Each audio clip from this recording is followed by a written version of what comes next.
Assalamualaikum dan salam sejahtera. Apa khabar semua? Hari ini saya nak bercakap sedikit tentang stres. Stres ni adalah merupakan kata lainnya dipanggil tekanan. Tekanan ini melibatkan gangguan kepada emosi kita. Stres ni sebenarnya penting di dalam kehidupan kita kerana tanpa stres dia tidak akan ada sukses. Tanpa stres tidak akan ada kejayaan. Jadi untuk menggandakan momentum kita untuk bekerja ataupun membuat sesuatu aktiviti, kita perlu ada stres. Walau bagaimanapun kita kena pandai menguruskan stres. Boleh dikatakan individu yang berjaya mengendalikan stres dengan baik adalah individu yang akan memperolehi kebahagiaan di dalam kehidupannya. Jadi penonton-penonton sekalian, sesuatu yang perlu kita tahu apabila kita stres, apa yang akan berlaku secara fisiologinya.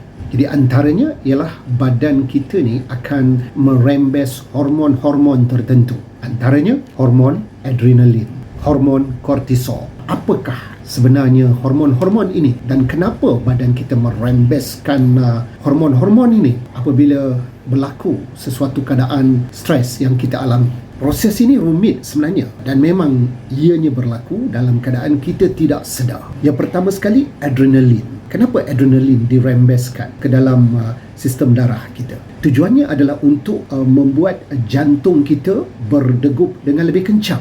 Jantung kita berdegup dengan laju.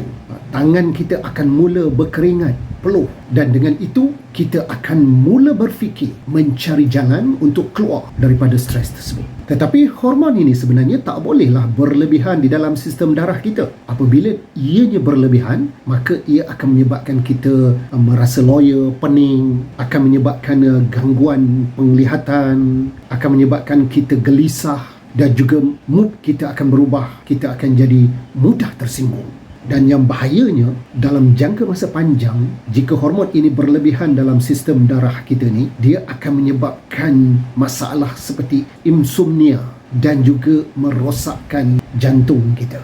Dan seterusnya, di antara hormon yang akan dirembeskan apabila kita stres ialah kortisol. Kortisol ini juga disebut sebagai hormon stres. Tujuan asalnya kortisol ini dirembeskan adalah untuk mengawal kadar gula dalam darah, contohnya untuk mengawal metabolisme dan juga untuk mengawal keradangan.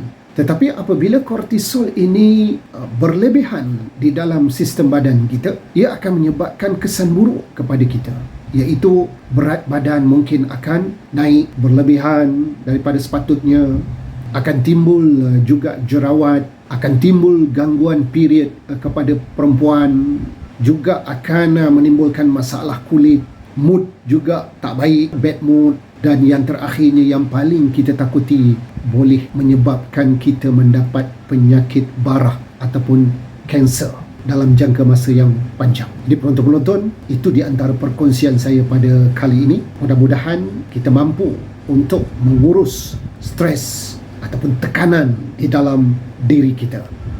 Kita jumpa dan jumpa lagi.